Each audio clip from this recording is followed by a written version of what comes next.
उससे पहले quickly palm तेल पर बात कर लेते हैं, क्योंकि पाम तेल की कीमतों में वापस एक तेजी हमने देखी है। एक दिन में ही भाव 2% ऊपर जाते हुए दिखाई दिए हैं और इसी पर बातचीत करने के लिए जीजीएन रिसर्च के नीरव देसाई हमारे साथ बने हुए हैं। नीरव जी नमस्कार, स्वागत है आपका। तो पहले तो जानना चाहेंगे कि जो एकाएक तेजी हमने पाम तेल के भाव में बनती हुई देखी है, एक दिन में कीमतें 2% ऊपर उछलते हुए दिखाई दी हैं। भाव इनफैक्ट हम देख रहे थे 4500 रिंगिट प्रति टन के पार पहुंचे हैं और वैसे भी प्राइसेस 7 वीक्स के हाईस पर ही है। कैसे देखते हैं इस प्राइस मोमेंटम को और इस मोमेंटम के पीछे की वजह को? सो ओवरऑल देखेंगे तो लास्ट 2 वीक में मार्केट डाउनवर्ड करेक्ट होके फिर वापस एक बेस सपोर्टिव ही बना के चल रहा था। ओवरऑल पाम प्रोडक्शन भी धीरे धीरे अब हायर साइकिल से बाहर हो जाएगा। जेएफएम एएमजे पीरियड में उल्टा लो प्रोडक्शन साइकिल में चले जाएगा। But the most important thing is again today in the morning Indonesian minister said that के B50 को इंडोनेशिया बहुत स्ट्रांगली इम्प्लीमेंट करना चाहता है। अभी तक ट्रेड बीच में धार रहा था कि B45 ही इम्प्लीमेंटेशन पे रखेंगे। B40 सक्सेसफुली, जो कि काफ़ी ऑडेशियस प्लान था, वो B40 उन्होंने इस ईयर में इम्प्लीमेंट कर लिया। तो 45 की जगह अगर 50 जैसा प्लान आता है तो ऑयल एसएनडी बहुत टाइट हो जाएगी नेक्स्ट ईयर के लिए। इसलिए मार्केट पाम का काफ़ी रैली किया है लास्ट 2-3 सेशन में भी, और आज भी हाईज पे ही क्लोज हुआ है। ओके अच्छा, वैसे ओवरऑल इंटरनेशनल मार्केट्स में जो सप्लाई है या फिर जो डिमांड है वो कैसे दिखाई दे रही है? क्योंकि कहीं ना कहीं रिपोर्ट्स तो ये भी थी कि चाइना से डिमांड में थोड़ा सा सुधार देखने को मिला है, सोया ऑयल में भी मजबूती से सपोर्ट मिला है प्राइसेस को। तो ओवरऑल जो डिमांड है इंटरनेशनल मार्केट्स में, की मार्केट्स में, वो कैसी बनी हुई है?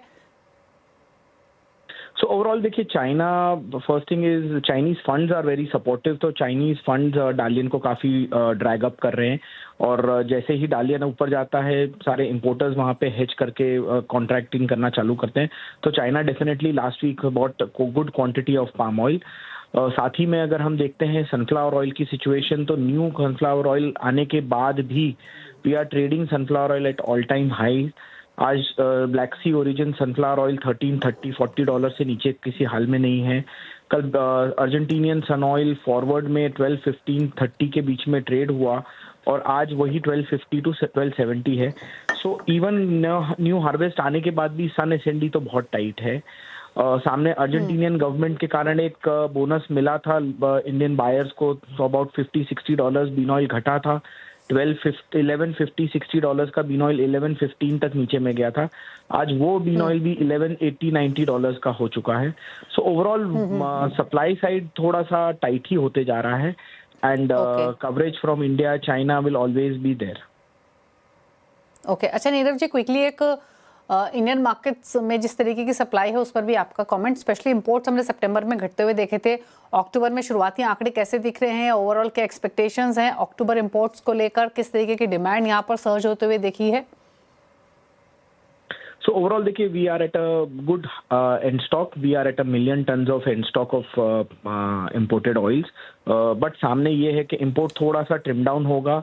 इस मंथ में पाम import 650K के आसपास ही रह सकते हैं, और सोया import about 450K के रहेंगे। मतलब 6.5 लाख टन पाम प्रोडक्ट और 4.5 लाख टन सोया।